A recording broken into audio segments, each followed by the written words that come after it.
Hey guys, Adam here. Today I'm going to show you how to add money to your Venmo balance. First of all you have to do is open your Venmo app on your phone, and then you have to click on the Me section on the bottom right corner. From here you will see your Venmo balance and crypto balance. In front of Venmo balance you will see a button called Manage. You have to click on Manage, and then a pop-up window will appear.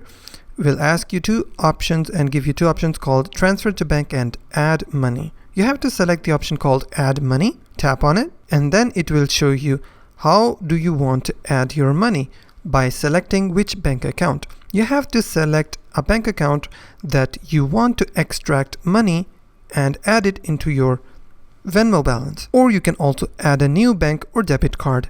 Once you've selected your bank, it will ask you to enter the amount. How much money do you want to cash in into your Venmo balance? Type in the amount and click on Next. And after that, you have successfully added money into your Venmo balance. If you find this video helpful, please hit the like button and don't forget to subscribe.